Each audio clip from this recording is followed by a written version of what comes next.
Well, I shot this video back in June of 2021 when I first started having a problem getting a visa renewed. I did the video and then I decided I better let my agent take a look at it and see what they thought. Well, they advised me not to publish it, and I didn't. And now, with all the problems I've had, I don't care anymore, and I'm publishing this video.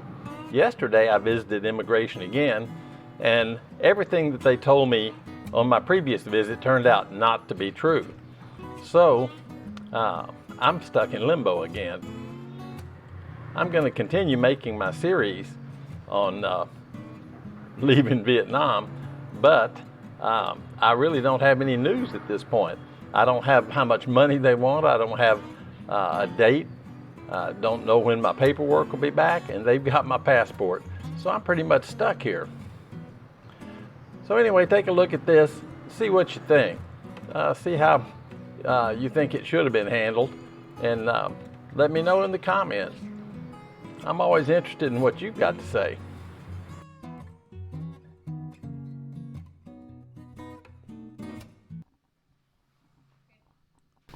Yeah, this is JR, the Texpat in Saigon.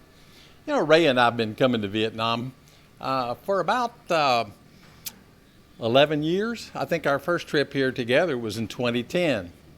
We really love it here. It's a nice place to kind of centralize your operations while you travel Southeast Asia, which we do a lot. The only thing that's ever happened to us as far as being able to travel freely out of Vietnam is this recent experience during the pandemic, when Vietnam decided to quit extending visas and ask everybody to leave during a pandemic, which we thought was kind of unusual. So I decided to make this video. It's a timeline about our experience trying to get our visa stuff straight and be legal here in Vietnam. This is just our experience. We're not saying it's the right experience for you or that it's nearly the same as your experience or anything else. This timeline is what happened with us and no one else.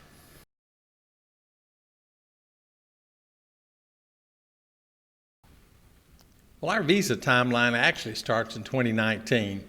Ray and I were in Kuala Lumpur. We'd already made our arrangements for visas to come back into Vietnam. Ray had gotten a 3-month visa and I'd gotten a 1-year visa that didn't expire all the way until 11/2020. Anyway, we entered the country with no problems, no issues, not a big deal. So for all we knew, everything was okay and everything's legal. The pandemic changed everything. Rhea was lucky. She got out before the pandemic and took a trip home for a month. She got back in March 9th, 2020, which was just after the March 1st deadline for people renewing their tourist visas automatically or with a paid extension. March 1st was kind of a key date for a visa for Rhea. Because she came in March 9th, she was later eligible for automatic extensions. That's what she's on now. She's still on an automatic extension until June 30th. Since the border closure, Ray has paid for her visa a few times and then was able to get an automatic extension for the rest of the time. I'm not positive there will be another extension. I kind of doubt it. This whole visa crackdown, or whatever they want to call it, doesn't seem to be too accommodating for visitors or for business visa holders that are here. So I just don't think they're going to do it. The pandemic was underway, but the lockdowns and things hadn't started yet. So it really wasn't a problem. 3-month extension would give me time to get out of the country, make a visa run or something, and come back. I thought it wouldn't be an issue until things happened, like the borders started closing. On March 22nd, they closed down international air travel. So that was it. I was stuck here. On May 9th, my visa was expiring a few days later, and my agent took my visa to the offices here in Ho Chi Minh City to extend my visa. We didn't expect any problems. This was a pretty normal process that we'd gone through many times. They held on to the passport for a long time past its expiration date. I think we got it back around the 17th or 18th, and they refused to process the extension. They didn't really give a reason other than they said I needed a sponsor. So if sponsorship was a problem, we could solve that problem. I have a company that I've known for quite a long time that was happy to sponsor me and would have sponsored me from the very beginning, from the very first time I'd been here back in 2019. Wouldn't have been a problem.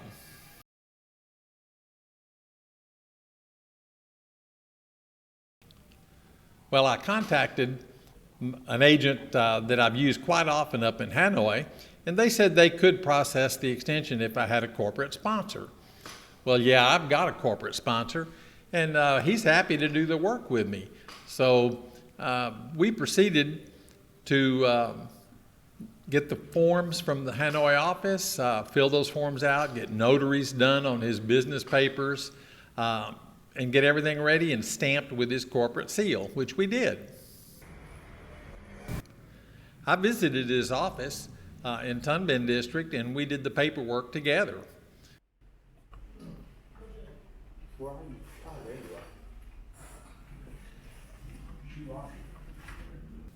It was kind of complicated. I think we did it twice, but we got it all figured out and got it all done. We had made one mistake. Our signatures had overlapped the seals on the documents, and so we had to redo everything and sign it a little bit lower down on the page so that we didn't overwrite those seals.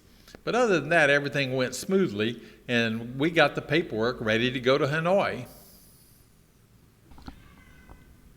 Well, we got all our paperwork done and sent them all up to Hanoi by courier. And now for the Hanoi experience.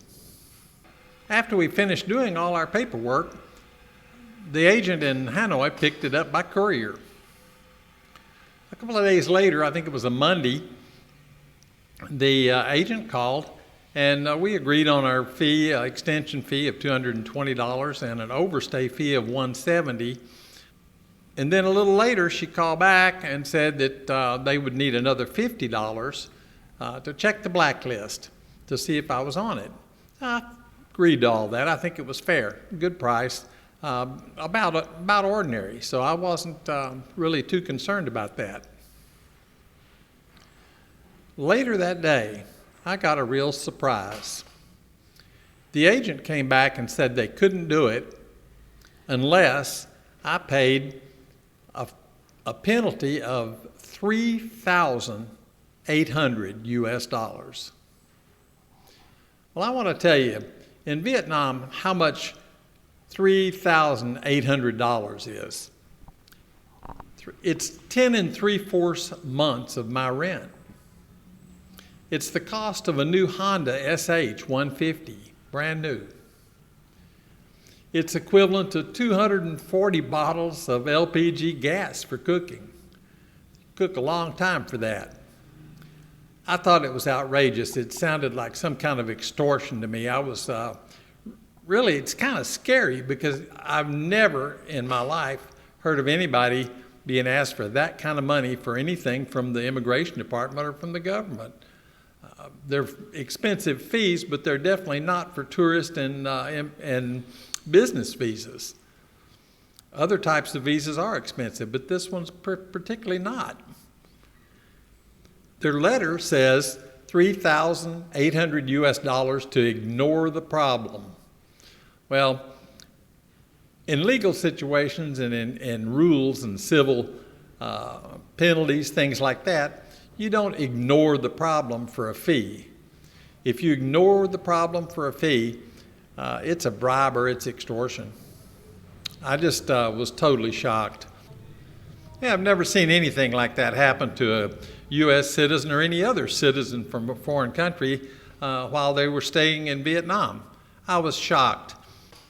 Well, what are we doing now? We got our paperwork back from Hanoi, and the agency up there couriered it back. They're pretty good. I have no complaint with them. But the complaint was with $3,800. So we contacted our agent here in Ho Chi Minh City to see what could be done. That's kind of where we're at now. He's visited the immigration office on our behalf, and some things are going on. We're submitting some more paperwork, and that's about it. We don't really know exactly what's going on now. You know, what I'm worried about is that the future of tourism in Vietnam depends a lot on how they treat tourists and people here on visas. When they do wild and crazy things like this, I'm really afraid that it's going to affect tourism here in Vietnam. People get the word that things aren't being done properly or being done fair, and people are being hurt by visa systems. It pretty much makes people lose confidence in visiting that country. Another thing is the agency system that they use here. It's really outmoded. There's no reason for travel agencies to be involved in the visa system. The government should handle the visa system. This was a hangover from the old days when tours were the only way you could visit Vietnam, and the travel agencies arranged the tours. But those days are over now, so there's no reason for this system to exist. I'm sure there's a lot of people that have financial interests in this, but bottom line, it belongs to the government. It should be the government that issues its own visas. The visa letter system, all that stuff, visa on arrival, should all be done from a website or done through the embassies and consulates of Vietnam. They should control who enters and exits this country, not the travel agencies. You also get a lot of conflicting information from travel agencies, which makes it really difficult to understand what's going on. That's what we got trapped in, was the you don't need a sponsor deal. And then all of a sudden we need a sponsor. So it's impossible to get straight information when it goes through so many hands.